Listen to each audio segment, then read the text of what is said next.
तरह। और जो भी बेसिक पढ़ाई है, बेसिक बुक्स, थोड़ी सी चीज़ें हैं जो I would really like to share with you. मैं चाहती हूँ आपको थोड़े टिप्स दूँ, शायद आपको भी काम आ जाएं। And I wish you all the very best. So strategy के बारे में बात करें या पढ़ाई शुरू करने के बारे में बात करें तो यूपीएससी का syllabus is the most important thing. कई बार आपने सुना होगा, सब कहते हैं सिलेबस आप रट लीजिए, याद कर लीजिए। तो ये चीज़ इसलिए ज़रूरी है कि जब आप सिलेबस को पढ़ लेते हैं, पता होता है कि 1, 2, 3, 4 पेपर्स में, प्रीलिम्स में क्या पूछा जाने वाला है और टॉपिक का नाम दिया होता है, तो आपको आइडिया हो जाता है। जब आप कोई और न्यूज़पेपर या बुक पढ़ते हैं तो आप उससे डिलिनिएट कर सकते हैं क्या चीज़ें इंपॉर्टेंट हैं और क्या चीज़ें अवॉइड की जाएं। तो सिलेबस की कॉपी ज़रूर अपने स्टडी टेबल पे रखें एंड डेली आप उसको देखते रहें। सिलेबस के अलावा मैं कहूँगी यूपीएससी के जो प्रीवियस ईयर क्वेश्चन पेपर्स हैं, वेदर इट इज़ प्रीलिम्स और मेंस, जो भी हैं, आप उनकी कॉपीज़ निकाल लीजिए। जब मैंने शुरू किया था पढ़ाई करना तो लास्ट 5 से 7 इयर्स के सारे पेपर्स मैंने प्रिंट करा के रख लिए थे।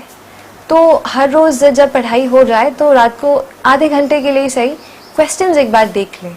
जब हम डायरेक्टली यूपीएससी के क्वेश्चंस देखते हैं, उनका स्टैंडर्ड क्योंकि अलग ही होता है किसी भी टेस्ट सीरीज़ के अलावा, तो वो हमारे दिमाग में अगर चलते रहें तो वो बहुत ज़्यादा फ़ायदा करते हैं।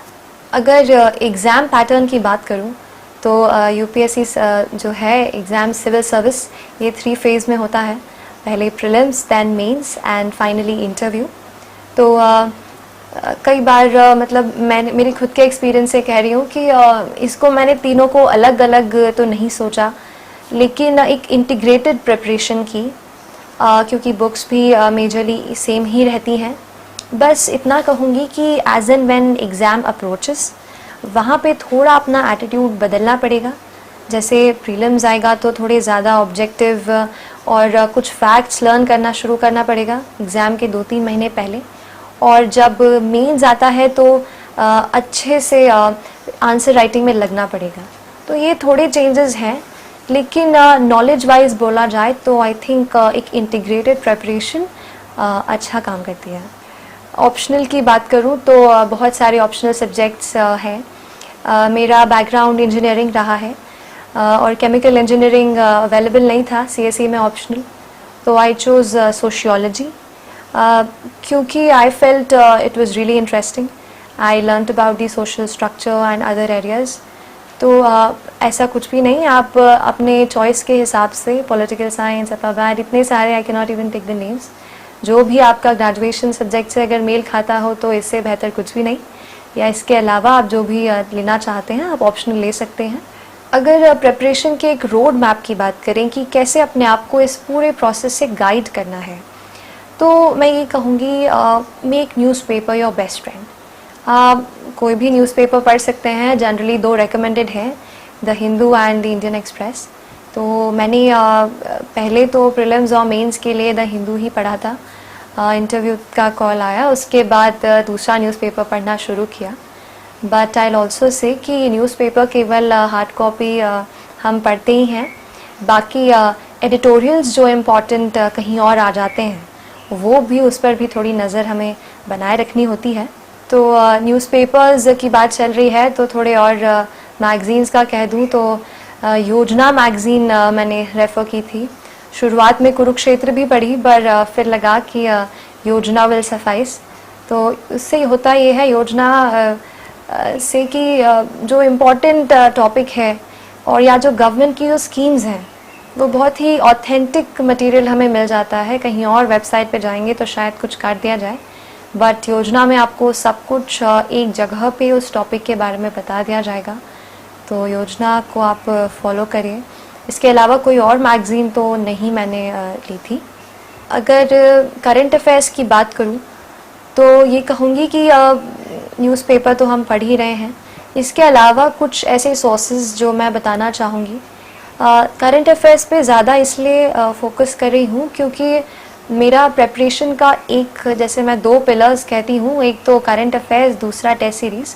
तो एक जो पिलर है करंट अफेयर्स, उसी से बेस होके आपकी बाकी की प्रिपरेशन बहुत हो जाती है।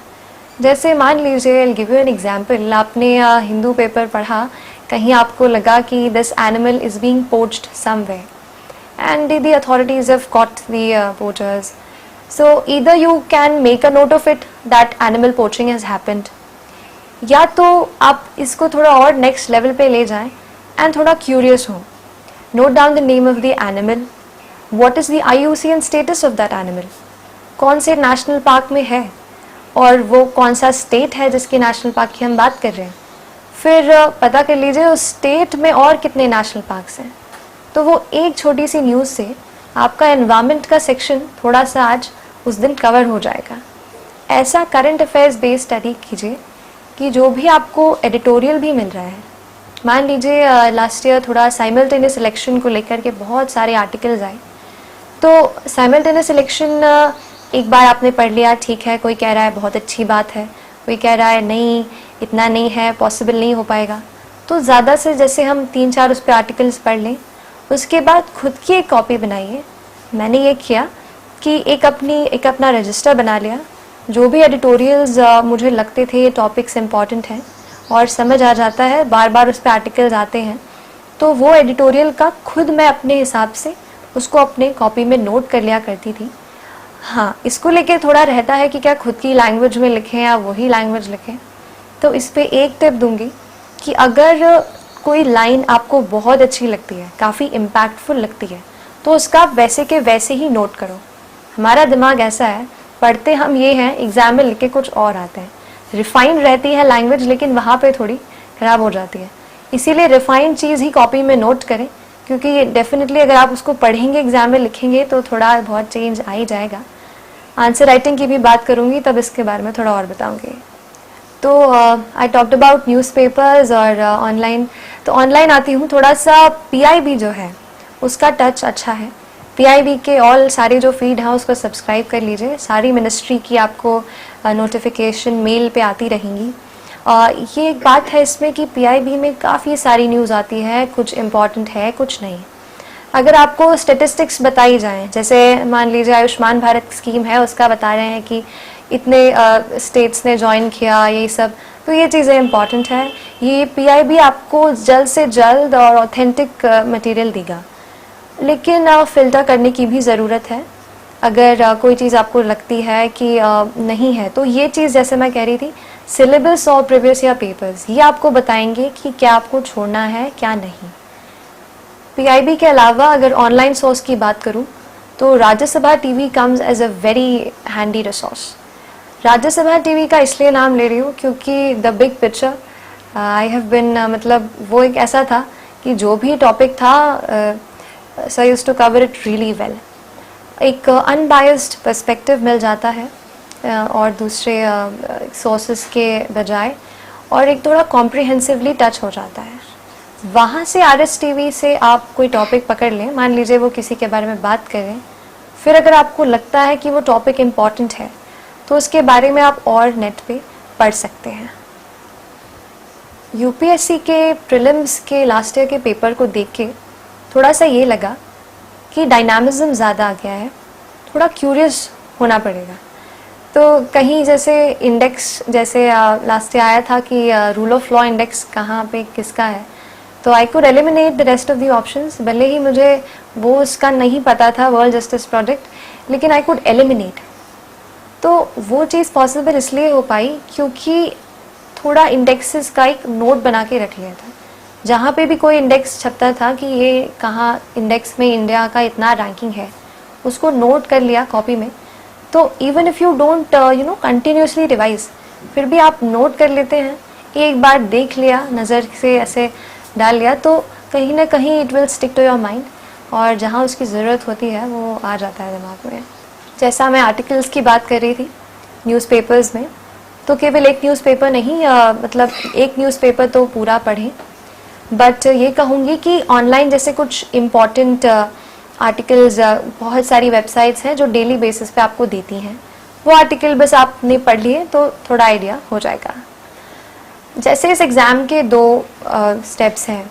वन थिंग कि आप नॉलेज गेन करते हैं, सेकेंड थिंग आप लिखते हैं एग्ज़ाम में या पेपर अटेम्प्ट करते हैं, तो दोनों के लिए बराबर फोकस की ज़रूरत है। जैसा अभी बताया कि नॉलेज कैसे गेन करना है, लेकिन पेपर अटेम्प्ट करते वक्त या क्या क्या कुछ डिफरेंट कर सकते हैं उसके बारे में थोड़ा बताती हूँ। अगर जनरल स्टडीज़ की कुछ स्पेशल स्ट्रैटेजी की बात करूँ तो जैसा मैंने कहा करंट अफेयर्स रहा ज़्यादातर, पर कुछ पेपर्स जैसे हमारे हैं GS1 जहाँ पे हिस्ट्री है, ज्योग्राफी है, काफ़ी स्टैटिक सा पार्ट है, तो वहाँ पे तो बुक्स डेफिनेटली पढ़नी पड़ेंगी। और कुछ और जैसे पेपर 4 है एथिक्स, तो उसके लिए तो आपको डेफिनेशंस वगैरह करनी पड़ेंगी। I talk about that in detail now. GS1 से शुरू करते हैं। GS1 में हिस्ट्री ज्योग्राफी जो बेसिक बुक्स हैं, सबसे पहले तो NCERT, that is the mother of all books. So NCERTs पढ़े सारी। इनफैक्ट आई थिंक ज्योग्राफी के लिए तो NCERTs भी 6 से लेकर 12 पढ़ लेंगे, that will be enough. History के लिए भी NCERTs I will say, like modern India जैसे, उसके लिए आप थोड़ा रेफरेंस बुक्स जैसे स्पेक्ट्रम की जो किताब है वो रेफ़र कर सकते हैं।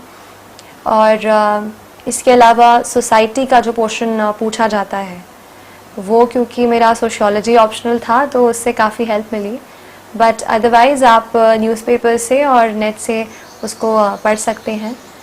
I will come to the other part जो वो है अर्बनाइजेशन और इंडस्ट्रियलाइजेशन से, अर्बनाइजेशन स्पेशली से रिलेटेड जो टॉपिक्स हैं, that too are very dynamic.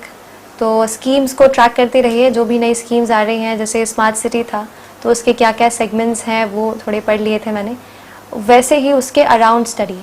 मतलब एक छोटा सा ये है कि एक टॉपिक पकड़े, उसको थोड़ा 360 साइड से कवर करके रख दीजिए। नोट्स पे आती हूँ, तो मेरा ऐसा था कि खुद के नोट बनाना ज़्यादा मैं प्रेफर करती थी, and that too in a hard copy. I think it comes to different persons a different view.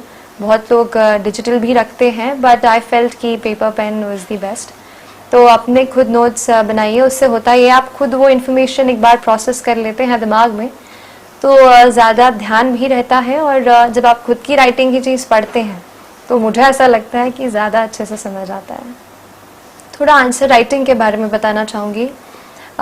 एक छोटा सा ऐसा पर्सपेक्टिव लेते हैं कि जब हम आंसर्स लिखते हैं वहाँ पे 50 पेजेस जो भी हमें मिलते हैं, तो वो हमारी एक स्क्रिप्ट, जो हमारे एग्जामिनर्स हैं उनके लिए तो बस एक स्क्रिप्ट होती है, एक शीट्स ऑफ पेपर होते हैं, बंडल, बट उनके लिए, बट हमारे लिए वही सब कुछ होता है जो हमारा उनके सामने रिप्रेजेंट हमारा पूरा नॉलेज है। तो कोशिश ये करनी है कि जो भी आप लिख कर आते हैं एग्ज़ाम में उसको बेस्ट वे में लिखना है, ताकि एग्जामिनर से हाफ या 1 मार्क एक्स्ट्रा हर क्वेश्चन में स्टील कर सके। इसके लिए मैंने कोशिश की कि हर क्वेश्चन में कुछ एक्स्ट्रा पॉइंट्स, जैसे कि कोई फैक्ट कहीं पढ़ा हो, इतना % लोग हैं, इतना % कुछ भी ऐसा, या कहीं पढ़ा हो कि इतने वाले इंडेक्स में India got this ranking, you can start your answer from that, और यू कैन मेंशन इट, कहीं पे आप मेंशन कर दीजिए इसको पूरे आंसर में। तो एक ये हो गया। इसके अलावा जो हमारी रिपोर्ट्स होती हैं, कमिटी की रिपोर्ट्स आती हैं, जैसे last year question was on the report on privacy. So Shri BN Krishna जो जस्टिस हैं उनकी रिपोर्ट है, वो आप मेंशन कर दीजिए। तो ये जो है एक एक दो आपको एक्स्ट्रा पॉइंट्स मेरे ख्याल से मिल सकते हैं। इसके अलावा मैंने कोशिश की थोड़ा सा एक ड्राइंग या थोड़ा सा फ्लो चार्ट जैसा कुछ अगर कहीं ड्रॉ कर पाई आंसर्स में, तो वो मैंने ड्रॉ किया। और इसके लिए ना थोड़ा प्रैक्टिस कीजिए हर रोज़। इंडिया का मैप की 15 सेकेंड्स 30 सेकेंड्स में बन जाए। उससे होता ये है कि कुछ लोकेट करने का अगर चांस मिल जाए आंसर्स में, तो जल्दी से एक छोटा सा मैप बना दिया with a pen and locate करके बता दिया, थोड़ा डायग्रामेटिक भी रिप्रेजेंटेशन हो जाएगा। बस यही है कि अपना आंसर थोड़ा कैची लगेगा, थोड़ा अलग दिखेगा। अभी मार्क्स तो नहीं पता चले हैं मुझे, बट प्रॉब्ली उससे थोड़ा अच्छे मार्क्स आएंगे। Now I come to essay and ethics. Essay and ethics is considered to be something different than the whole thing, क्योंकि सिलेबस